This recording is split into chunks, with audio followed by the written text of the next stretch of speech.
Wait, whoa, whoa. Dude, is that the Triforce symbol? What? Somebody's getting sued today. What's up, gamers? Welcome to another episode of the Game Strain. This is Ryan here with you, and today we're going to be doing my first review here on the channel.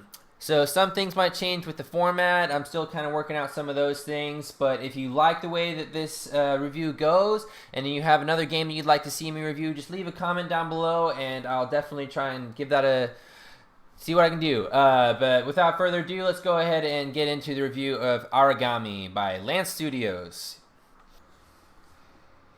Aragami is a stylized supernatural stealth game which places players in the role of a vengeful shadow spirit known as, you guessed it, an Aragami. On the surface, Aragami might not seem all that different from other stealth games you might be familiar with, such as Splinter Cell and Metal Gear, but its fast-paced gameplay and beautiful art direction might be enough to set it apart. This isn't just a stealth game, it's a supernatural stealth game. And I say that because unlike the aforementioned Splinter Cell and Metal Gear game series, in which you take on the role of a special agent bound by the laws of physics, in Aragami, you're a shadow spirit whose only method of moving vertically through the game's various environments is by teleporting between shadows. There is no jump button in this game. And while it might seem strange to think of a shadow ninja who doesn't know how to jump, or swim for that matter, this mechanic is really Lince Works' way of shaking up the stealth genre. Sure, the Shadow Leap ability is just copy and pasted from Bethesda's Dishonored, but because Aragami uses this ability so much and so quickly, it really changes up the overall feel and pace of the core gameplay. If the player wanted to, they could plod along slowly, using Shadow Leap only when necessary, and waiting patiently for that brief window when the enemy patrol patterns shift so you can slip by unnoticed, like you would in other stealth games. But what I really love about Aragami is that Lince Works seemed to have said the hell with all that and just sped things up and gave us the ability to teleport around at will. This game really does make you feel like you're playing a spirit with powers far beyond your average secret government agent, allowing the player to hop quickly around through levels and string together extremely satisfying kill combos.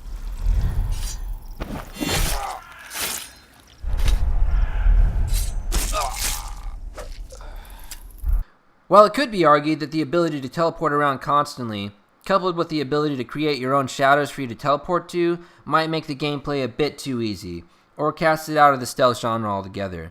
But I would say that Aragami still feels like a stealth game, and that the fast pacing, driven by the ability to simply skip past a lot of the more meticulous and annoying sections, such as waiting for enemy patrols, is a breath of fresh air. Aragami has the standard lineup of features we have come to expect from stealth games, such as making a sound to distract guards and break their patrol pattern, a good variety of kill animations,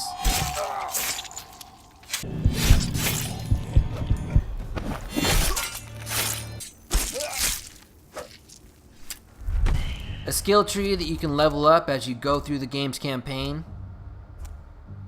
hiding bodies to avoid detection, and ranged one-shot kills.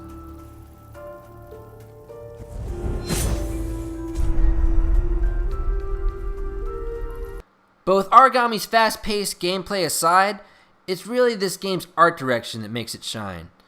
Everything from its stellar soundtrack to its stylistic lack of UI, which admittedly stole a few pages from Dead Space, seems lovingly crafted. The UI in this game doesn't really exist, and all the player's information is instead displayed on the player's cape, which really adds to the slick, stylized look of this game. Sadly, the cape often gets entangled with the player's body, making it hard to see things, but luckily most of the information displayed isn't all that important anyway, so it's not that big of an issue. Just teleport, teleport, teleport again, and of course remember to stab, stab, stab!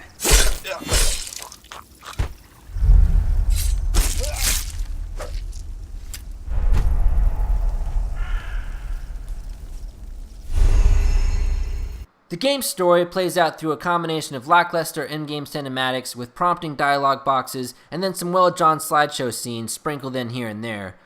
Overall, it can be pretty hit or miss. Without spoiling anything or going into too much detail, you're a vengeful spirit summoned to help a woman in need. But this story then later unravels into a deeper plot involving a quest to save the Empress from, get this, the forces of light. I didn't find the story to be all that memorable, and I find myself clicking through a lot of it.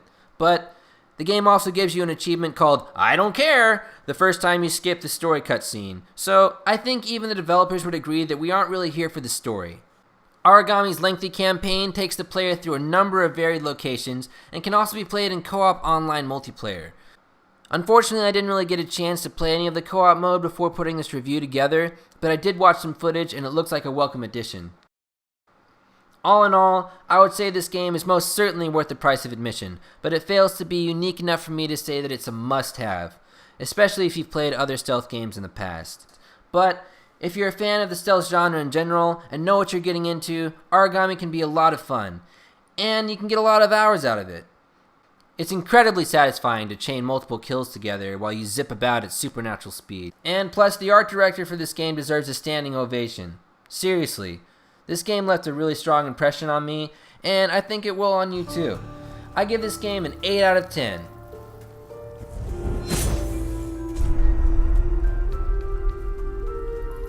And with that, I think we're going to wrap it up. As always, thanks for watching. And as I said in the beginning, if you like the way that this review went, or if you have another game that you'd like to see me review, leave a comment down below and let me know. Or if you just liked this game and want to talk to me about it, maybe we can play co-op together.